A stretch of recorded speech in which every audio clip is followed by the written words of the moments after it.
Hello, let me know where you're from in the world and what time it is after liking this video. The previous tenant of my new flat left a survival guide. Last night my survival was threatened. I was in complete shock, looking at it, at her. Prudence had a facial expression filled with guilt, and now I knew the truth. I could see it. The creature was exactly how Ian had described, except with wavy ginger hair and a sadness in its beady eyes. This abomination was Lila. This was how Prudence had bought her back, and this was the only way I would ever see Jamie again, a risk I wasn't going to take. After days of disbelief, the reality finally hit me like a ton of bricks. Jamie was dead and he wasn't coming back. "Why did you do this?" I asked, my voice shaking with horror. Prudence scowled at me, trying to mask her shame. "I didn't want this. If you think this was my aim, then you're sicker than I am. I just wanted my granddaughter back. When she died, a part of me died. My son blamed me, his wife blamed me, and although he never said it, I could see in Bernie's eyes that he did too. I'd pushed for her to stay. I wanted to spend more time with her.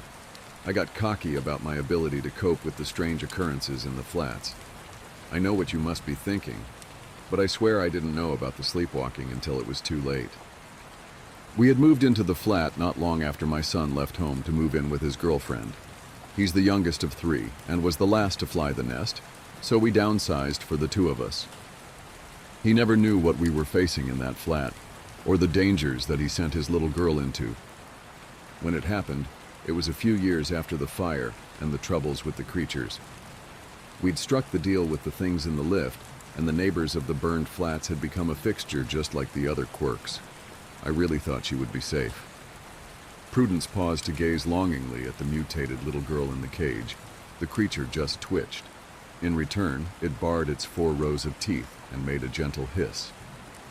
"But how did you do this?" I stopped her with more urgency this time, looking at Rat Lila in disbelief. I had to get answers out of her fast.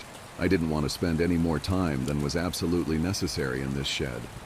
"The gardener helped me," she answered, her voice trembling. "Who the fuck is the gardener?" I grew more impatient with every new confusion she threw at me. The last thing I needed was something new and potentially malevolent in the mix. "I didn't mention him in my note because he's been gone for over 20 years. He'll be of no concern to you, so don't worry. His damage is in the past now. Around the time Lila went missing, the council granted planning permission for the tower block next door. But before that was built, the land it sits on acted as a communal garden for ours and the neighboring tower block on the other side.